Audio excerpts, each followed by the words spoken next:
Welcome to the Clark Connection podcast. It's great to be with you. I'm your host, Aaron Clark, aka The Coach. Now, we have a fantastic show for you. Joining us will be Corey Orgeron, a firefighter and a fire instructor / trainer. There's going to be great conversation from fire safety to leadership and everything else in between. But first, I got to give a quick shout out to my sponsors. Bobbie with the Comfy Quest LLC, Andrew with Automate Integrate Professional Services, and Wayne with 7K Metals. All of their contact information is listed below. Also, if you're looking to connect with me, you can reach out to me via all social media at coach_A_Clark or via my website, and I'll make sure to get back to you within 24 to 48 hours. Now, let's roll that beautiful intro footage. This is the Clark Connection Podcast, your weekly dose of inspiration and power. We'll dive deep into the stories and strategies that ignite personal growth and entrepreneurial fire. Join us as we empower you to take control, level up your leadership, and build the life you deserve. Get ready to rise, to thrive, and to finally become the leader of your own destiny. Let's go. Alrighty, guys, we have on here special guest, a longtime friend of mine, the excellent guy, the Corey Orgeron, firefighter from the metro area down in New Orleans, the fire instructor and training at a training center, and then working on safety prevention. Corey, great to have you on the show. Glad to be here. And so, Corey, man, we were chatting, catching up a little bit. Like I said, we've known each other probably since like middle school, and maybe even before then. But you were talking about some of the struggles that you guys go through as firefighters. And can you kind of elaborate, like, what would you say is the biggest struggle you guys are dealing with today? I would say the biggest struggle that we deal with personally in the departments that I'm in would be just manpower. We used to have a bunch of volunteers that would come in and assist us, and it's not feasible these days. So we're having to do the same amount of work plus some now with less people. So the biggest struggle is trying to juggle all these different responsibilities, tasks, and keeping track of everything with the limited amount of manpower that we do have. Yeah, no, I think everybody's feeling that, but and specifically in your industry, is that due to just people not wanting to do it anymore? Is it that lack of pay? Why would you guys think that fewer and fewer people are wanting to join the force? Well, on the volunteer side, I think we're getting less volunteers now because people are having to work more hours. They're not they're basically not allowed to be able to put in the time that they used to back in the day, purely on just having to pay bills. I mean, it's unfortunate, but it's one of those things where in the fire department we learn to roll with the punches. So we're gonna get the job done regardless, whether it's one person or 50. It might take a little bit longer if it's only one person, but it's going to be done regardless. Nothing's going to stop us. All right, yeah, and so that makes. I guess I didn't realize either that. So are all firefighters volunteer based? On the West Bank, you'll notice all the departments will say, what city they're in, and then it'll say volunteer fire department. But every department has paid people in them. So for instance, in my department that I work for, the ones that drive the trucks were paid. We would love to have more people, but it, becomes a financial issue, if you will, because there's still equipment that we need to buy, trucks we need to buy, and, trying to keep up with these departments and that department as far as being able to retain people by having competitive starting pays and stuff like that. Right. And so that makes sense. I knew there were volunteer firefighters, but I didn't realize that the huge majority you would say are paid, or sorry, are volunteers, but everybody who at least drives a truck is paid. In our area, for the most part, yes. All right. And so what about that other parts of the country? Are you familiar with any of that, or is it just the Well, metro say New Orleans area? the city of New Orleans, the area of Metairie, and all that, that's fully paid departments. That's gonna have multiple people on every truck. Um, it would be a nice luxury to have. Um, maybe it will happen in the future. Uh, who knows? I mean, something's gonna have to happen to be able to make up for not being able to have the volunteer numbers that we used to have. Yeah, and that makes sense. And I mean, everywhere's struggling with definitely employment, the employment market.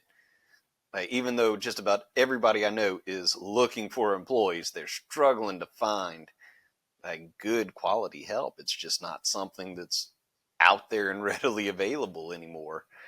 Right, and I see it on Facebook all the time. Somebody will put a post on who's hiring today. I said every fire department is. Just put in an application. I was going to say, in every warehouse store and every restaurant and office and fill in the blank. HVAC, plumbing, they're all looking for people. And I mean, the good thing is too, with our schedule, for the most part, most departments follow the 24 hours on, 48 hours off. So you have 2 full days after your shift that you can do another job. So you can Okay. have multiple jobs. That's how I'm able to be a firefighter, and then on my days off, I'm a fire instructor, and then hopefully fire inspector uh, in the near future. Yeah, and I know the fire instructor. So that was one that I definitely, whenever me and you had talked and we're catching up, you're talking about the difference of safety, and I mean that October is Fire Safety Month, from what you were telling me. And so tell me a little bit more, to tell the guest a little bit more about just why the fire safety is so important. Not just for me as a person, but like my family and so on and so forth. I think what really shocks a lot of people is when I go up to them and ask them, "Do you have a meeting place if a fire occurs in your house?" And most of the time, I'll get you know, one of those meeting. Why are we gonna meet somewhere? Well, the reason for the meeting place is like I do with my son every month. He has a fire drill just like he has at school. I'll take one of the smoke detectors and I'll set it off and tell him, all right, there's a fire. What are you going to do? And no matter what room he's in the house, he drops down to his knees. He crawls because, as we know, smoke rises. All your fresh air is at the bottom. So get as low as you can, crawl out what the safest way possible. Um, and then his meeting place, or the meeting place that we have for me and him, is the mailbox out front.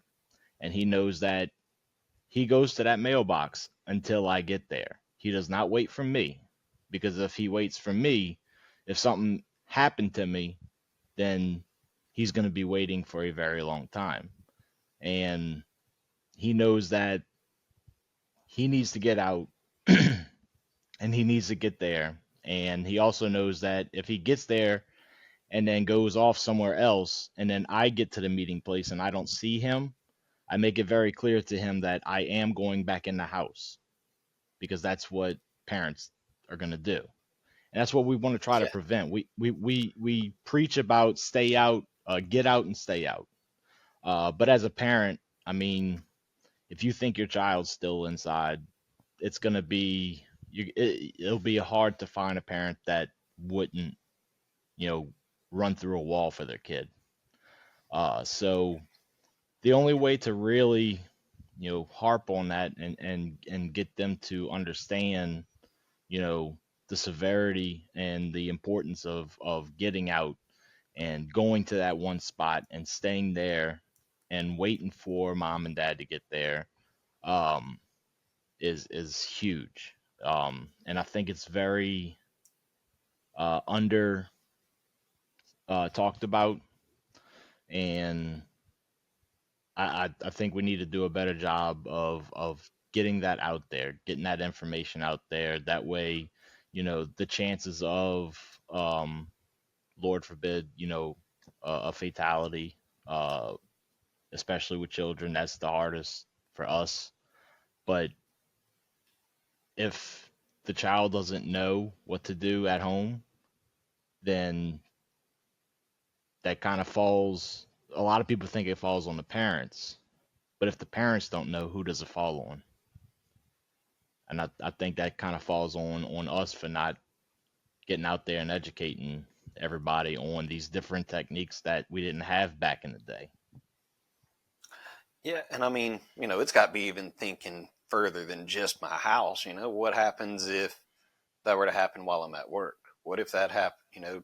Have I done a good enough job to let my people know, hey, if this happens, here are your different escape routes, and this is Right. where we all meet. It's got me really thinking, because I know we hadn't discussed that as a family, where if I don't want my house to catch on fire. Nobody does. But if it Right. does, how are we gonna? Where are we meeting? And then how do you get out of wherever you are? Right. Like say, like my house is set up in the down the hallway. His room is directly across from my room. So 9 times out of 10, if there is a fire that were to happen in my house, I'll be able to get to him and get out. But that one time where the fire is going to be in that hallway and it's going to separate us both, I know without a doubt that my son knows to climb out that window rather than try to go through the fire.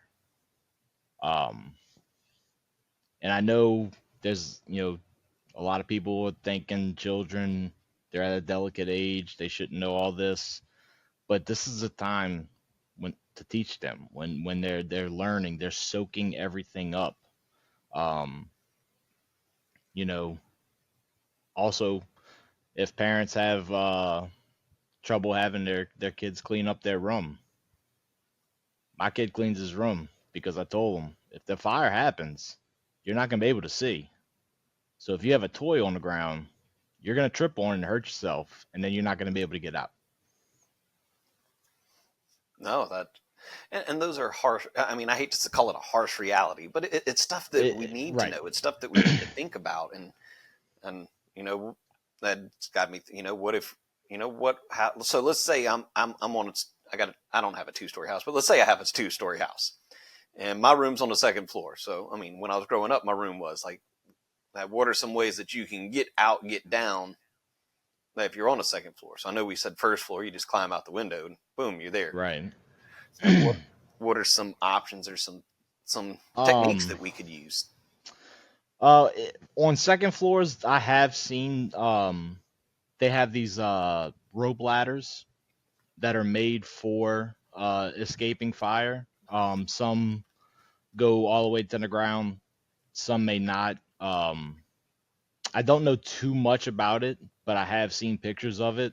And unfortunately, I've seen a picture of it, and the only one that I've seen, it was a picture of a kid that had climbed out onto the ladder, and you can see in his room just black smoke just coming out of the window, and he's got a death grip on that ladder. And you can tell he's practiced this because he had white pajamas on. Now, with that amount of smoke, had he been hesitant or tried to stay in the room any longer than, you know, he should have, then it would have indicated a darker color on his pajamas. So he's practiced this. And then as a fire department, when we pull up and we see that, Until that child gets down, we are not doing anything else. You will be hard to convince a firefighter to focus on anything other than that child. Yeah, no doubt, man.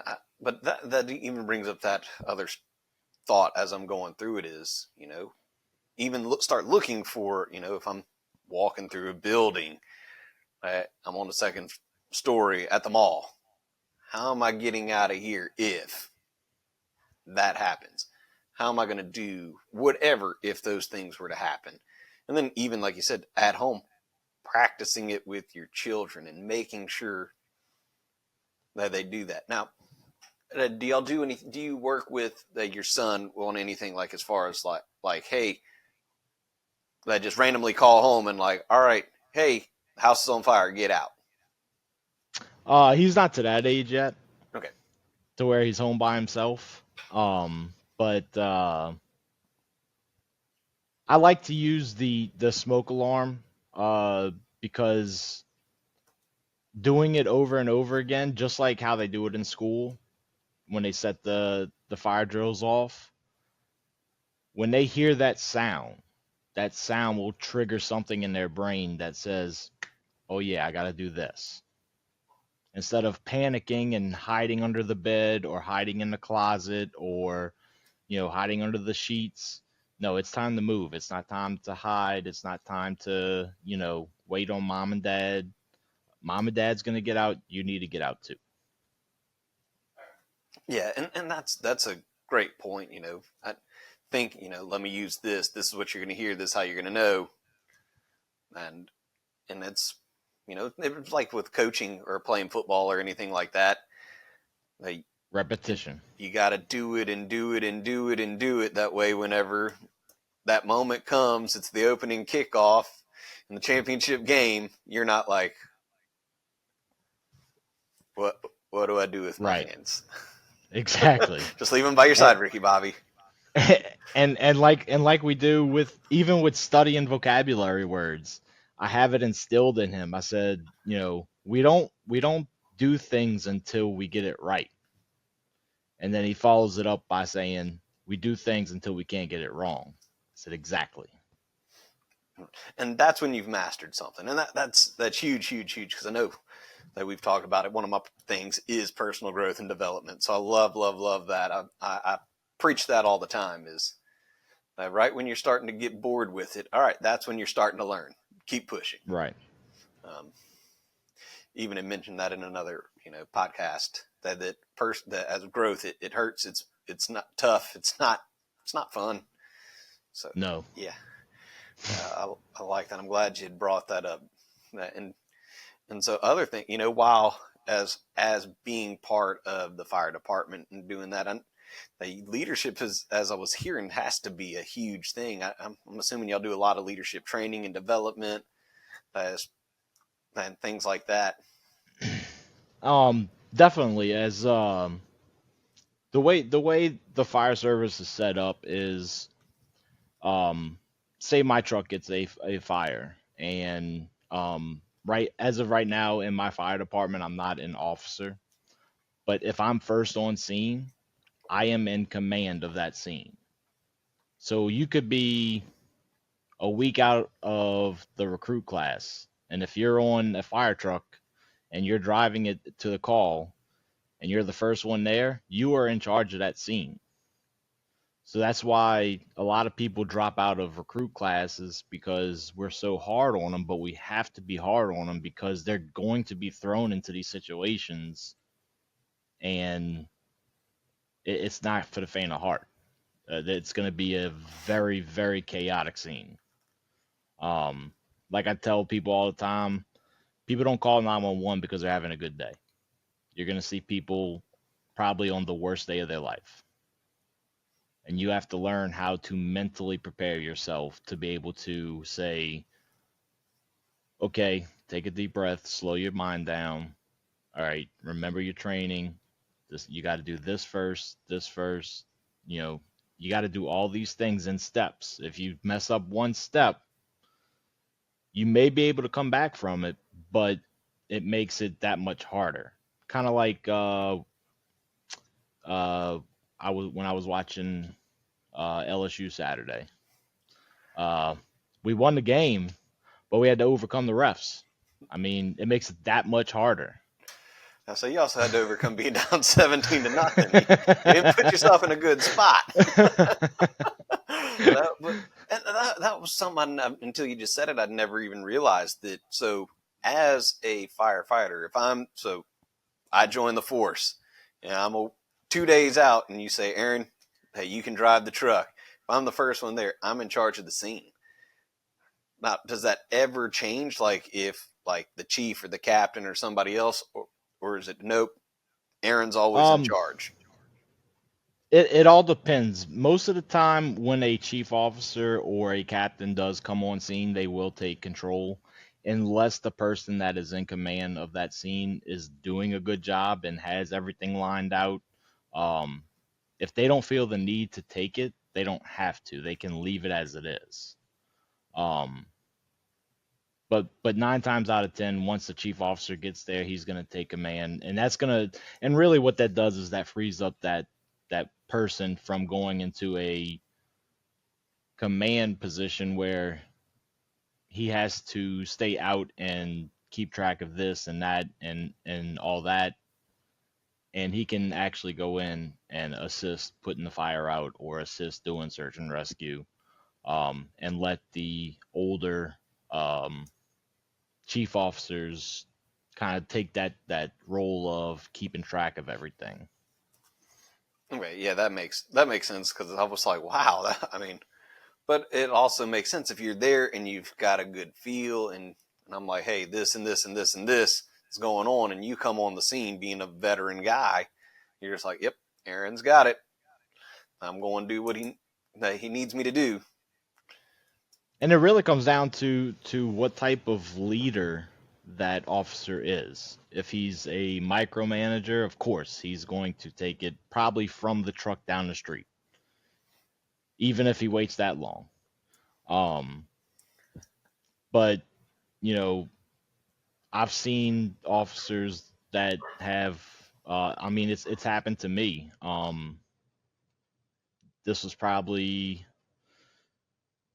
Colton's 8, so this might have been almost 10 years ago when I was in another department on the in the metro area, and I pull up 3 o'clock in the morning, and a 2-story house, flames coming through the second story windows. I mean, this thing is rolling and going. So when I pull up, the first thing I think of is, all right, let me take a deep breath. First thing I need to do is find a hydrant. And when you break it down into steps like that, instead of looking at everything as chaos, if you can break it down into, okay, let's see the steps that I need to take. I need water, so let me grab that hydrant. So I grab the hydrant, go up there, and then once I did that, I hooked it up to the truck. Um, and then I thought, okay, now I have this hooked up. What's my next step? And that would be, let me pull this line out to the front door. That way, when the other guys get here, it's already set up for them, ready to go. All they got to do is get in. But one hiccup was we had 2 problems. The fire got into the attic, which once a fire gets into the attic, there's nothing stopping it. It's just got all that open air and open area to just travel wherever it wants to. And it starts going through the roof. Well, I called for, because at this time I'm still in command of the scene. Um, I called for an evacuation of the building. No one answers me. So I call again. All units evacuate the building. No one answers me.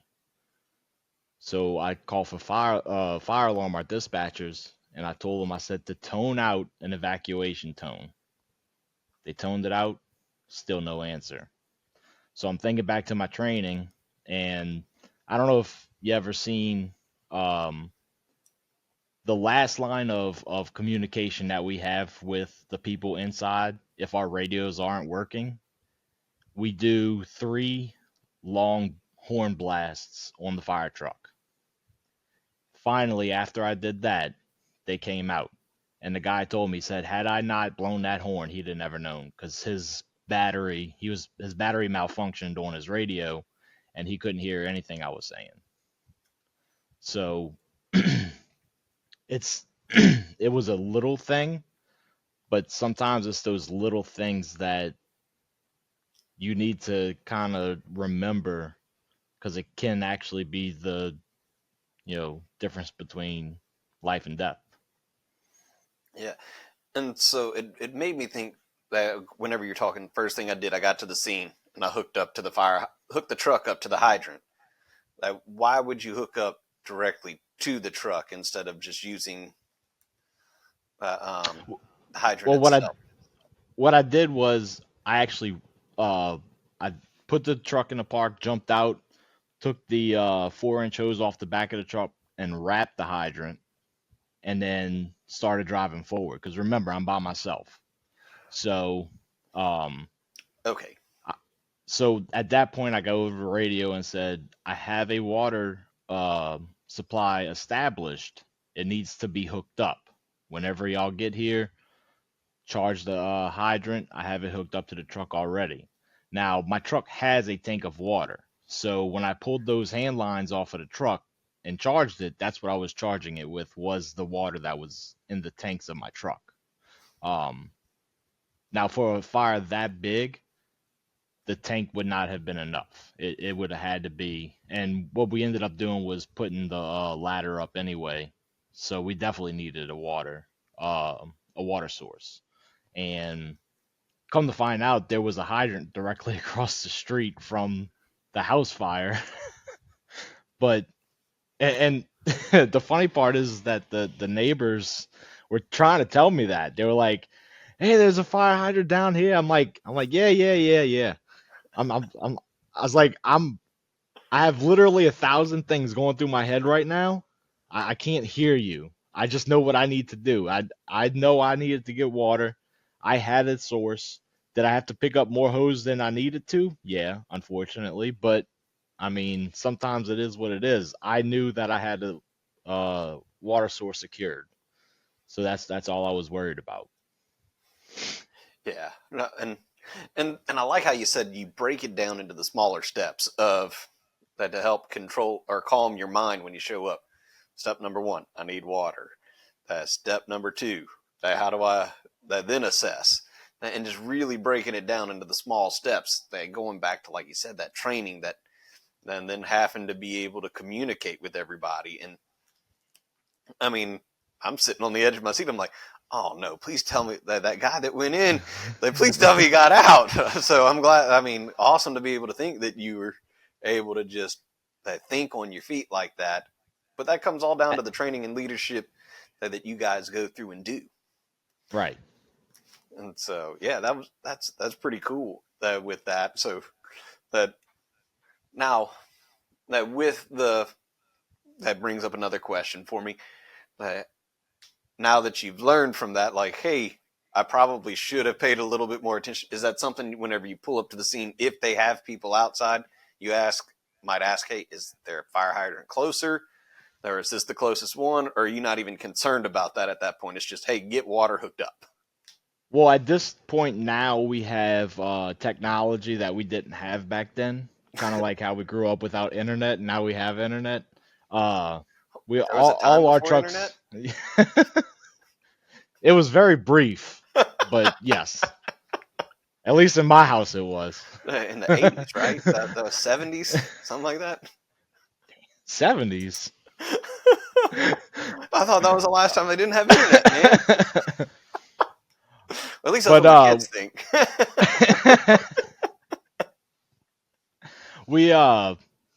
so we have iPads. Whenever we get a call, it actually routes us to the call, tells us what streets to take. It has a map on there, just like if you were to go on a road trip and hit GPS. So it actually maps out our route, And then there's every single hydrant that we have is on that map. So when we pull to the corner, which the other incident that I was telling you about would have probably helped out if I would have done that, when I look back at it, you can Monday quarterback yourself all day long. But we can zoom in and we can see where those hydrants are. Um, and then if we click on a hydrant, we can see the last time it was checked. Is it a dead hydrant? Is there something wrong with the hydrant? Um, so as far as listening to bystanders say, "Hey, we got one over here," with the technology we have now, I know where the hydrants are, and then I know which hydrants are bad and which hydrants are good. Now, I'm not saying that's in every area. Some areas might not have those capabilities, but we're fortunate enough to be able to have that available to us. Yeah, and so with testing of the hydrants, how often do they have to do that type of stuff? Like, how often are they going through, or are We they do supposed to do it, I should say? we do flow tests once a year on every hydrant in the district, just to make sure it turns on, turns off, make sure the main doesn't break. But every 5 years, you have to get uh, a residual reading, a static reading, and then gallons per minute that the hydrant is able to put out. So we every 5 years you have to do 100% of your area. So we break it down into, um, you know, so many percentages a year of hydrants will actually hook up, because that's a very long process of hooking up gauges to the hydrants. And then it involves multiple hydrants too, because you have to get so many percentage of a drop if you open up a second one, that if you don't get that drop, you have to also, while that other one's flowing, move to another one until you do get that drop. Um, so it's checking hydrants isn't just opening and shutting them. We actually around here, uh, in the metro area of New Orleans, we have these reflectors that go on the sides of the hydrants, and a lot of people think that they're just reflectors so we can see where they are, but the reflectors are colored.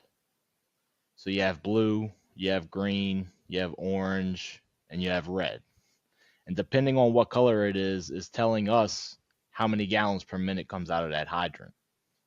Hmm. So if we have a blue hydrant, I believe it's 1,500 gallons or more a minute comes out of that hydrant. And then from blue down to red, it just goes, less and less.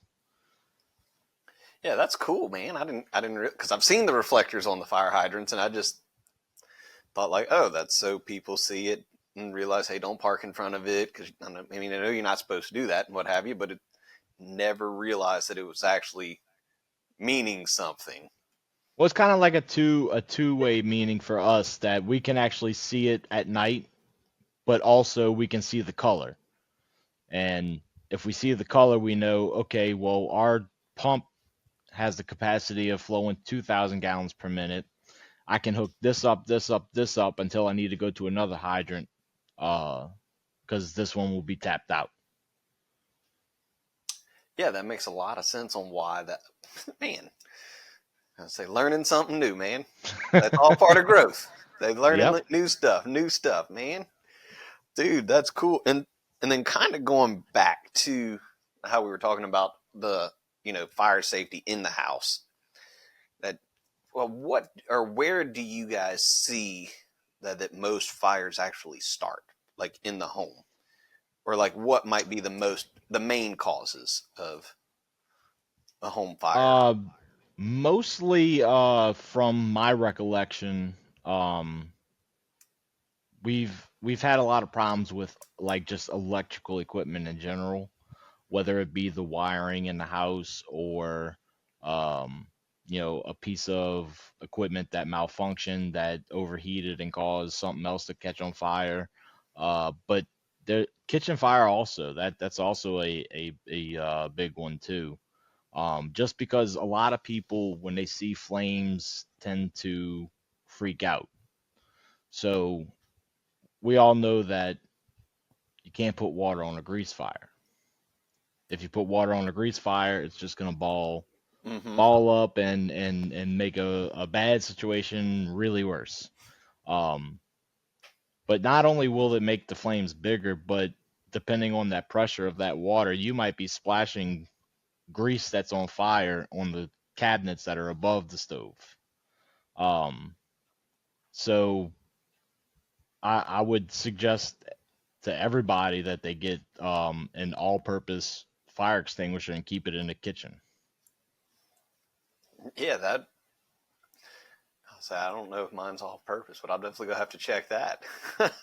I'm pretty sure it is because did you get it from Home Depot Yeah, or I was going to say Home Depot, Lowe's, something like that. yeah? Most of those, it's going to be like an all-purpose. Okay. We call them ABC fire extinguishers, and not because they're simple, but because they put out Class A, Class B, and Class C fires. So those are the fires that you're going to run into at home. Right. Okay. Yeah. So, all right. I'm good on that then. I'm about to have to pause and go check, man, make sure.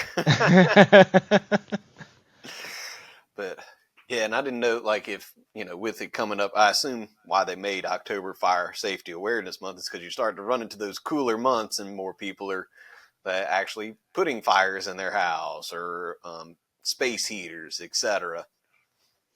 Yeah, that, and also you have what is it, daylight savings time? Yeah. Or is it the end of? Yeah, Yeah. End of I can't October, ever. beginning of November, something like that. So it's a way to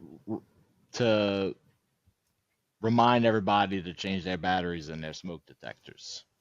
Um, Unless they have one of the newer smoke detectors that's being sold now that is a 10-year battery. Oh, Um, yeah, I it's didn't know that. they That's cool. it's supposed to work for 10 years. So it's starting to take the, you know, not responsibility, but kind of the pressure off of remembering to do it because um Or at it least will be good checking for it. 10 years. Right. Um, you should check your smoke detectors monthly. There's a test button on every smoke Hmm. detector that you can press. That's how I set it off for him to do his drill is I'll Right. I'll hit that test button. So we're kind of doing two things at once. We're doing a fire drill and we're testing at least one of the detectors in the house at the same time. Okay. So yeah, that I didn't realize you were supposed to test it monthly. I just probably every 6 months to a year. Tattletelling on myself, man. But I'm gonna be better. Yeah, if I didn't know about it, I cannot. No, you only know what you know, you know. Exactly. So if you don't know, man, this is a lot of good information getting out, and even getting to hear stories of how to help and make, and not just myself, but our families and then our coworkers and friends safer as they go on. But dude, good. This is a lot of good stuff. And so that with that, trying to mentally shift gears a little bit because I'm wanting to talk more about the leadership aspect of you talked about getting on the scene and being the first one in command. And what would you say is the biggest key to actually being a leader? I really feel like the best leaders that I've seen in the fire service, personally, are ones that take the outside input of their people. Um, I would if say they elaborate on trust, that. huh? Yeah, I was Yeah, about to if they, say if elaborate on that a little bit. because you have your leaders that it's my way or the highway. Well, your way might not be the best way, and if you don't hear from your subordinates on hey, maybe we can try it this way. Why not try it and see if it does, in fact, you might have to swallow your pride a little bit, but if it works better, then why not? I mean, you know, just because they're subordinates and they're not, you know, well, in our field, officers or whatever, doesn't mean that they don't have good ideas. Um, and you'll never know if somebody can be a good leader if you don't let them attempt to lead. If you Yeah. don't give them the opportunity, how can they prove it to you? Yeah. And that's definitely one of my thoughts too, is that I believe anybody can learn from anybody. It's not I'm the almighty, that you guys should listen to me and learn from me. That, or, in the words of the late great Frank Sinatra, do it my way. Right. But yeah, no, and I mean, I would say, I guess one of the other things that makes a good leader too is you got to first learn to be a follower. Yeah, But, definitely. And not forget where you came from. right. I've got 3 people that I'm working with right now, and that's one I always tell them. Always make sure that you learn that to follow whoever your specific leader is. They learn when it's okay to question what they're doing, but then also learn how do they do whatever it is that you might say, you know what, I love working with Corey. Corey is the greatest. I want to be like Corey. You might see stuff and go, man, that Corey guy, ugh, I can't learn nothing from him. But which isn't true, because you can learn how not to do whatever it is that Corey's doing. I agree with you 100%. And I've said this about a few of the leaders that we have. You know, everybody's like, "Oh, you can't do anything with that leader," and I'm like, "That's not true. He has shown me how not to be a leader, how I don't want my people to view me, how I would want my people to work with me and not in spite of me." Um, Mm-hmm. Well, I'll say Also they're a another boss. They're not a leader. They're a boss. That right, bosses exactly. instill fear. Leaders that instill opportunity and courage and faith. And I think a lot of that comes from insecurities. If they're an insecure leader, Yeah. then they're gonna want to micromanage and they're gonna want to dictate every little bitty thing that happens, and that's because they're not secure enough in their own leadership to be able to say, hey, go take care of this. Because if you can't tell your people to go take care of something, how good of a leader are you? Then that means you didn't train your people up enough to be able to take care of a simple task.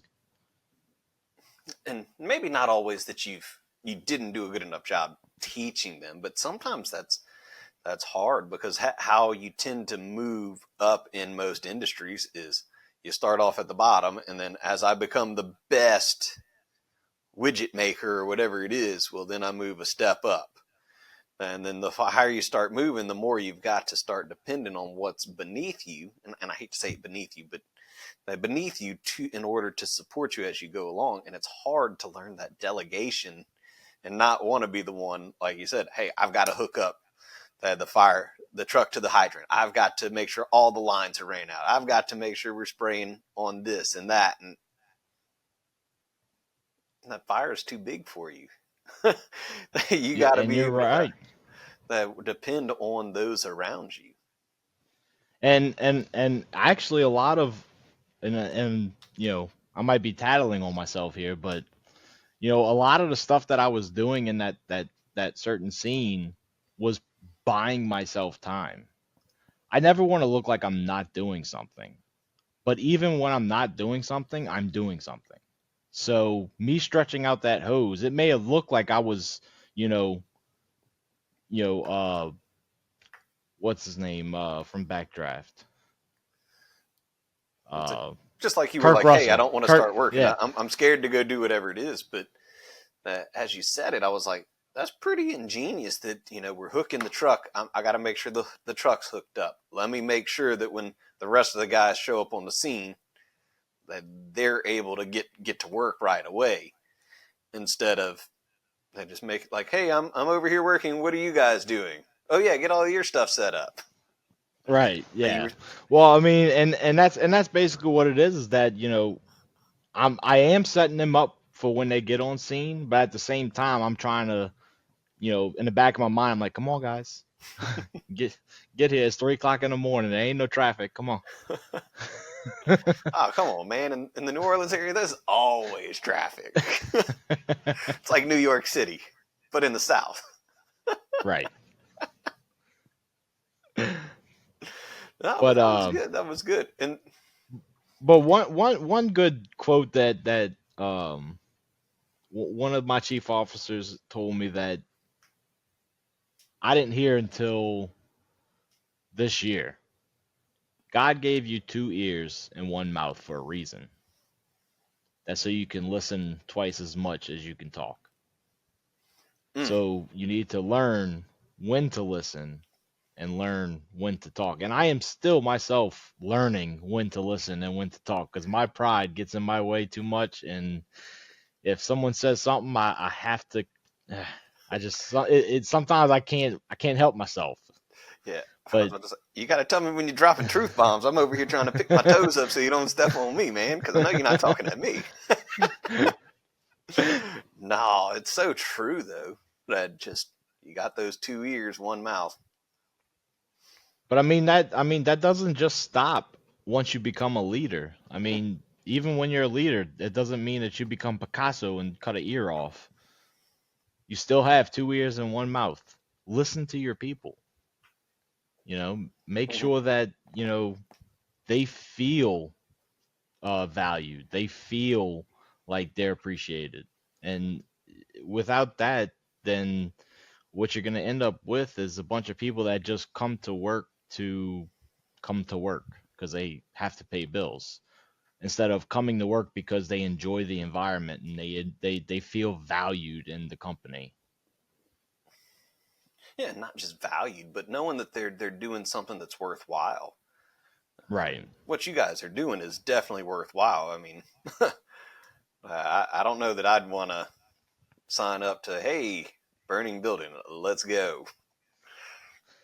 Yeah, you definitely got to be a little bit, I guess, crazy in a sense. Because we always, whenever we talk at the kitchen table, because that's where we solve all the world's problems. You could just go to a firehouse kitchen table. I guarantee you'll solve a problem. Because that's all we do is we'll sit there and we'll just talk about the problem until we come to a solution. And that's where we come with our we call them tabletops. It's a training scenario where they'll say, okay, this is the address, this is what happened, this is how it escalated. What are you gonna do? And we'll just talk about different tactics that we would use. And the officer will say, yeah, we could do that, or we can do it this way, or we can do it this way. You know, um, it's basically doing training without having to go out there and, especially July, August, down here, it's hot. So if we can, Just a if we can tiny still bit. get some really good training from just sitting around a table and talking about it. And that's something that I think has been lost, not just in the fire service, just everywhere. Just people don't want to sit down and talk anymore. And that's where we're getting that gap that was this big is now starting to get bigger and bigger and bigger just because of the communication not being there. Yeah. And that's so vital too, because you can, when I was coaching, that's what I'd always tell my players is even when you're not in, you're watching your position, you got to take the mental reps. But it even goes back to the home fire safety. If you aren't thinking and talking about it, hey, if this situation happens, what would I do? Because you don't want to replicate a house fire just to do some role play training, like, hey, let's. Right. But it's important to go through, like you were saying, we sit down and we go, all right, it's at this location. We've got this, we've got that. What's your first move? What's your second move? Where are you trying to It's definitely an art that we've lost as a society. And from like to piggyback off of that, as a pump operator, all day long I'll be sitting there and I'll think of things. If I'm pumping on a fire and then I hear my engine do this and I see my gauge go down, what do I do? May have never happened to me, but just constantly thinking of scenarios of things going wrong, when they do go wrong in real life, then I'll already kind of be ahead, one step ahead, and kind of already have a fix to the problem, as opposed to being two steps back and trying to play catch up. Yeah. Oh, no doubt. And I mean, then that even brings up, like, just with when you were talking about going to the scene or whatever, just the importance of the communication. And it is not just as a firefighter, but everywhere you go. I think you told me, make sure you mean what you say. That Definitely. always making sure that you're to the point, instead of, I know I'm terrible at it with my son while we're working on his bike or something. I'm like, yeah, grab me that over there. Can't do Yeah. that. Yeah, that's one thing that that we have definitely ran into problems with on the fire scene is I'll take July 4th for instance. We had a fire July 4th night, and the entire time we're coming in, the dispatch is coming over the radio saying that there's a lady still trapped inside. There's a lady trapped inside. So we're like, okay, my mind is now focused from let's go fight this fire to we need to get in there and get this lady out, because I don't know how long this fire has been burning. Um, I don't know what condition she's in, but when we hear that it is a person that is either trapped or injured inside, or Lord forbid, a child, um, everything's gonna stop. As far as firefighting goes, we're going to do whatever we can to save lives. Lives come first, property comes second. You can always replace property, but if No you doubt. lose somebody, you cannot replace that person. Um, so when thank God when we got there, the JPSO officer came up to me and said, "Look, we kind of did a quick search inside, and she was able to get out." So we're like, all right, good. So now in my mind, I have to within 2 seconds go from, okay, now my tactic went from searching to, okay, now exactly where's the fire and how can I put it out without causing more damage? Because I don't want to push the fire into the unburned portion of the house. Uh, but at the same time, I want to protect the exposure as well. So a lot of times, if you see a fire truck pull up and there's a house that's fully involved and we know that there's nobody in there, and you see them putting water on a neighboring house, it's not because we're stupid and we don't know where the fire is. We see it. It's there. But it's it's basically It's hard to our laugh job. at that, but it was just kind of funny. Like, no, I mean, yeah, it's It, right there. our job is to compartmentalize the chaos basically, and the best way to do that is to work from the outside and then work in. So we'll protect the exposure of the unburned house first until we can get a what we call a monitor, or a blitz fire, as most of us have, and we'll set it up to spray just on that house to keep that house cooled down to where the fire would not get on it, and then we'll make our way to uh, to the actual house fire and be able to put it out. But what we don't want to happen is while we're fighting this house fire, now we start noticing the neighbor's attic is starting to smoke. If that Mm-hmm. happens, then that's a failure on our part, because now we have two house fires when we could have just kept it to one by just doing what not what we're trained not to do, but do like the opposite of firefighting and cooling off Yeah. the surrounding areas first. Well, and it goes against your natural instincts. You think, come on, Right, it's yeah. right there. It's that start, but it's, hey, make sure we go outside, prevent the fire from going that way and this way. Keep it there. No, And it and makes a lot of usually sense. usually the reason why we have the first hand lines that are pulled are going to be on the exposures is because it takes a little while to set up those monitors. So while those monitors are being set up, we can be cooling off the sides of the houses. And then once they are in place and they're flowing, now we're free to move in to salvage whatever's left of the house that was fully involved. Now, if it's a house that uh, it's a room and contents fire, as we put it, just one bedroom, then that aspect might not be put into play because we might go into, all right, let's blitz, let's like your football terminology, Hmm. let's blitz this fire, straight up the middle and put it out as quickly as we can. And now that's with all perfect situation where there's no rescue that needs to be done, um, and everything's working in our favor, we can do that. But when it's already blowing out of the window, multiple windows, now that becomes, we need to start thinking about the radiant heat because these Hmm. fires are, with this new construction, these fires are burning hotter and hotter and hotter. Yeah, I think you were telling me something like anywhere from 2,000 degrees on up, that 2,500 Oh, degrees. I mean, definitely. that insane to think about when you start thinking about it, but that's what's going on.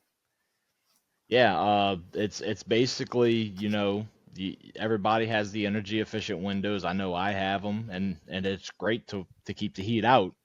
But when the heat's on the inside, it also has nowhere to go outside. So you're basically creating an oven. Um, and it's a part of our job is it's constantly changing. So you know, like I told you before, the older fireman told me I will never see fires that he's seen, but he will never see the heat that I will see.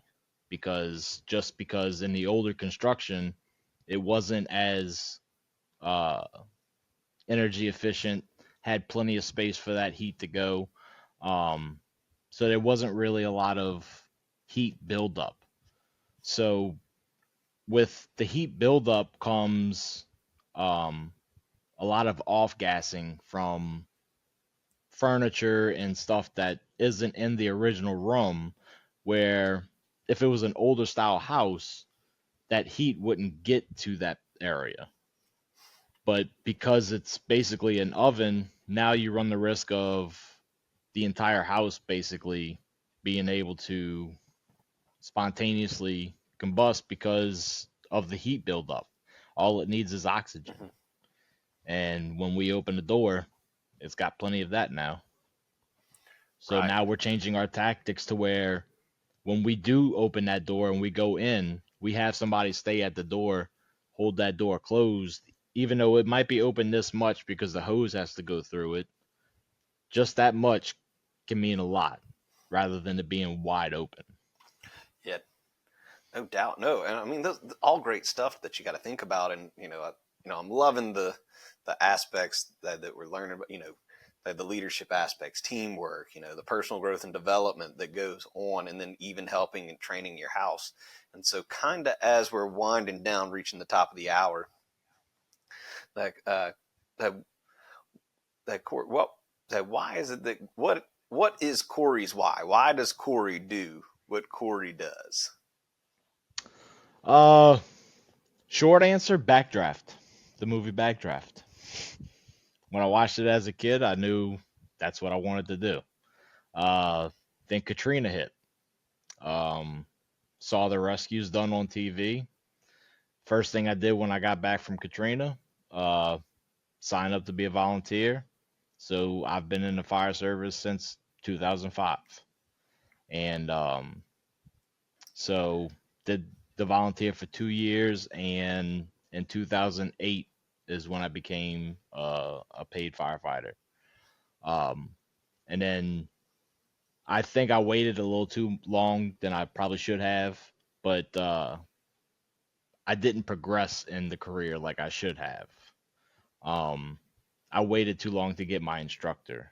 That way I can teach what I know to the new and younger firefighters coming up, so they can learn from my mistakes that I've made, which, by the way, makes a phenomenal leader, is if you own up to your mistake. How are you supposed to learn if you don't? If you catfish, crawfish out of your mistake that you made?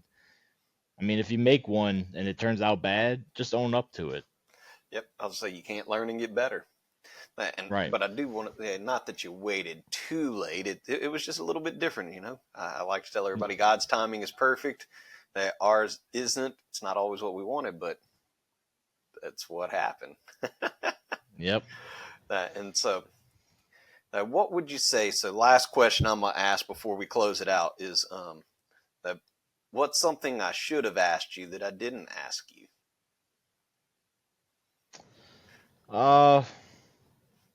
I think we pretty much covered everything. I was saying, I think you hit on it a little bit at the end. I didn't even think about it until you said, all the different things that you guys do on top of just, hey, we fight fires. So, oh yeah, definitely. Like I told you before, be careful who knows what you do, because you might have to volunteer your time to go teach a third grade class something, because I'll have to figure that one out pretty soon. Yeah. And not only that, I think you told me, like you said, the first responders. So somebody has something happen, you guys are rolling. Definitely. Doesn't matter what it is. Well, Corey, that I appreciate you hopping on here, sharing this message with the folks. This has been a lot of fun. We definitely have to do it again, man. Definitely. All right. And if anybody has like any questions, like fire safety, fire hazard, anything like that can they reach out to you, or should they call their local fire department? What do you recommend? They can, as far as fire codes and stuff like that, their local fire department would probably be the best, because different areas are going to have different codes. If it's a general fire question, I'd be more than willing to answer it. But if it goes as far as codes and fire related codes, definitely your local fire department is who you should contact. Absolutely. Corey, appreciate you hopping on. As always, it's fun. That wealth of knowledge. We'll talk soon. All right, man. Thank you for having me. My pleasure. What a great show. I learned a lot of great information that I know I'm going to be sharing with all my friends and family members. Some of the things that we discussed were the importance of fire safety education and how crucial it is for you and your family to prevent tragedies. That making sure that you have a designated meeting place during a fire, they can not only just save lives, but it can also alleviate and give you peace of mind of knowing where your loved ones are. And then make sure that you practice these fire escape techniques that with your children, that in all of your loved ones. It's essential. Other things we talked about include leadership, that how it requires you listening to your team members and getting their input, as well as effective communication. Now look, guys, if you're looking for leadership or personal growth training for you or your team, or an event, they reach out to me. I'd love to be able to help you on your journey and inspire you guys. All of my contact information is listed below. And remember, you don't need to be great to get started, but you have to get started to be great. So keep leading, keep growing, and keep innovating. And I'll see you on the next episode of Clark Connection Podcast. Thanks for listening to the Clark Connection Podcast, where my goal is to add value to you. Make sure you like and follow the show. You can also connect with me via my website, coachaclark.com, or on all socials at coach_A_Clark. The links are in the description. Huge thanks to my sponsors, Wayne with 7K Metal Associates, Bobbie at A Comfy Quest LLC, and Andrew at Automate Integrate Professional Services. We look forward to bringing you more great content. See you next week.